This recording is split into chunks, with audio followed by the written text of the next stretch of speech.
கோழி வளர்த்தும் அனைத்து நண்பர்களுக்கும் வணக்கங்க. வெள்ளாள ஃபார்ம்ஸ்லேருந்து சரண். நம்ம கோழி குஞ்சு வச்சுருக்குதுங்க. அதுக்கு நம்ம என்னென்ன பண்ண போகிறோம், எப்படி அதுக்கு ப்ரூடிங் ஆட்ட ரெடி பண்ண போகிறோம் அப்படிங்கிறத ஃபுல்லாக பார்க்க போகிறோங்க. நம்ம கோழி ஒரு முட்டை பறிக்கலைங்க. ஏன்னா அது அடையில் விட்ட முட்டைங்க. அதாவது அடை வச்சு ஒரு நாள் கழித்து விட்ட முட்டைங்க. அதனால் அதை வச்சுட்டு இருந்தோம்னா கோழி அந்த முட்டை பறிக்காமல் போயிடுங்கிறதுனால நம்ம அதை எடுத்து வேறு கோழியில் வச்சுட்டுங்க. நம்ம கிரேடு போட்டு மூடிட்டோம்னா, அதாவது ஏதாவது மேலே கூடையோ வேறு ஏதாவது மூடிட்டோம்னா அந்த கோழி குஞ்சு பறித்து வர வரைக்கும் அதை அப்படியே வச்சுருக்கலாங்க. அதுக்கப்புறம் குஞ்சு பறிச்சதுக்கப்புறம் இதில் விட்டுர்லாங்க. இதுலேயுமே நான் ஒரு அரை நாள் முன்ன பின்ன இருந்தால் பிரச்சனை இல்லைங்க. ஒரு நாளுங்கும்போது கோழி கண்டிப்பாக குஞ்சு மூச்சுருங்க எந்திரிச்சு வெளியே வரக்கோசரம். நம்ம அது சரி குஞ்சு பறிக்கிட்டோம், நம்ம ஏதாவது கூண்டு ரெடி பண்ணிடலாம் அப்படின்னுக்கோசரம் ரெடி பண்ணி வந்திருக்குங்க. ஏன்னா நம்ம ஏற்கனவே வெளியே டைமண்ட் மெஷ் அடைச்சிருக்குங்க கொட்டையை சுற்றி. அதுக்குள்ளே தான் கூண்டு வச்சு விட்ருக்குங்க. வெளியே மணல் இருக்குது. அதாவது காட்டிலேயே மணல் காட்டு மணலாட்டு இருக்குங்க. அங்கேயே வச்சு போடலாங்க. கோழி குஞ்சு காலில் அடிப்படாதுங்க. ஏன் நம்ம உள்ளே வச்சுருக்கோம்னா, கோழி குஞ்சு கோழியை பொறுத்தளவுக்கு இருக்கிறதுலே தான் பெரிய கோழி. இதுக்கிட்ட எதுவும் வகைய வாய்ப்பு இல்லைங்க. அப்பயுமே இது வெளியே சண்டைக்கு போகும்போது குஞ்சை கண்டுக்காமல் முதிச்சிருங்க. அதாவது 2 விட அடிச்சுக்கும் போது அது வெளியே இருக்கிறத அடிக்கிறதுன்னு நினச்சி குஞ்சை அடிச்சிருங்க. அப்படிங்கும்போது பாதிப்பு அதிகமாகிருங்க. அதனால் நம்ம வெளியே ஒரு வலையும் உள்ளே ரிங்குக்குள்ளேயே வச்சுருக்கும்போது நம்மளுக்கு சேஃப்டிங்க. ஃபஸ்ட்டு தண்ணி வச்சிடணுங்க. ஒரு அரை நாள் தண்ணி இருந்துட்டு அதுக்கப்புறம் சாயந்தரத்துக்கு மேலே கூட நம்ம தீனி வச்சுக்கலாங்க. ஏன்னா நம்ம தீனி வைக்கும்போது கோழி குஞ்சு பொறிக்கு கொடுக்க பார்க்குங்க. குஞ்சுக்கு பொறிக்கு கொடுக்கும்போது ஏன்னா ஒரு நாளுக்கு முன்னாடி பறித்ததும் ஆக்டிவாகிருங்க. ஆனால் லேட்டாக பறித்தது என்ன ஆகணுங்கன்னா நடக்க டைம் எடுக்குங்க. அதுக்கு அந்த பக்குவம் வந்திருக்காதுங்க. கொஞ்சம் நாள் ஆகுங்க. ஒரு அரை நாள் விட்டுட்டோம்னா எல்லாமே ஒரே டைமிங்கில் குஞ்சு பொறிக்க வச்சுன்னா தீனி பொறிக்க குடிச்சுன்னா வந்துடுங்க.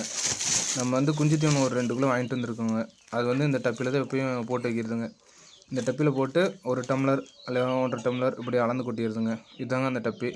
இது அந்த ப்ளூ ஸ்டார்னு ஒரு மருந்து டப்பிங்க. அதை கழுவி வச்சுருக்குதுங்க. இப்போ நம்ம தீவனத்தை உள்ளே கொட்டி வச்சிடலாங்க. இது ஒரு 1.5 கிலோ பிடிக்குங்க. 2 கிலோ இருக்குது. ஒரு 1.5 கிலோ தீவனத்தை பிடிக்குங்க. மிச்சம் இருக்கிறத நம்ம யூஸ் பண்ணிவிட்டு அதுக்கப்புறம் கூட டப்பி யூஸ் பண்ணிக்கலாங்க. இல்லை டப்பி யூஸ் பண்ணிவிட்டு கூட நம்ம யூஸ் பண்ணிக்கலாங்க. டம்ளர் போட்டு எடுத்து வச்சுக்கிட்டோம்னா எப்போ வேணும்னா கரெக்டாக ஒரு அளந்து கொட்டுறதுக்கு கரெக்டாக இருக்குங்க. சிமெண்ட்டு தொட்டியை நல்லா கழுவிட்டுங்க. ஏன்னா யூஸ் பண்ணாமல் இருந்தோம்னா அது நல்லா கழுவிட்டுங்க. தீனி கரெக்டாக குஞ்சுக்கு தேவையான அளவு ஒரு அரை டம்ளர் இப்போதைக்கு போட்டால் போதுங்க. ஏன்னா அந்தளவுக்கு தீனி எடுத்து போடுவாதுங்க. அரை டம்ளர் போட்டுட்டு நம்ம வர தீனியாக போடும்போது வெயில் காலம் வேறுங்களா, அதனால் வரத்தீனியாக போடும்போது விற்கும்போது என்னன்னா செரிமான பிரச்சனை ஆரம்பத்திலே வந்துடும். அப்படிங்கும்போது கழிச்சலோ இல்லை பின்னாடி கட்டியாட்ட வரதோ இந்த வாய்ப்பு இருக்குதுங்க. அதனால் வெயில் டைமில் தீவனமும் கொடுக்குறதுனால ஹீட் அதிகமாகுங்க. அதனால் தண்ணி தெளிச்சு வைக்கும்போது நல்லா செரிமான பிரச்சனை எந்த பிரச்சனையும் வராதுங்க. கோழிக்கு ஏன்னா அடையில் இருந்ததுனால கோழிக்கு ஒரு டம்ளர் போட்டுருணுங்க. போட்டுவிட்டு தண்ணி அளவாக அதிகமாகவும் போயிடக்கூடாதுங்க. அளவாக தெளிச்சு விட்டு கரைஞ்சி வச்சிட்டிங்கன்னா நல்லா சாப்பிடுங்க. அதாவது நார்மலாக வர தீனியை வச்சிங்கன்னா விற்கும். அதாவது எந்த தீவனத்தையும் ஊற வச்சோ இல்லை தண்ணி லைட்டாக தெளிச்சு விட்டோ போடும்போது அது சாப்பிட்றக்கும் வரத்தீனி கொடுக்குறதுக்கும் வித்தியாசம் இருக்குங்க. வரத்தீனி கொடுத்தோம்னா அது இறப்பையிலே ஊறிட்டு இருக்குங்க. இது மாதிரி நம்ம தண்ணி தெளிச்சுட்டு கொடுத்தோம்னா அது பாட்டில் கம்முன்னு சாப்பிடுங்க. பாருங்கள், இப்போ வச்சோட்டி அதோட வேகம் அதிகமாக இருக்குதுங்க. வேகமாக சாப்பிடுதுங்க.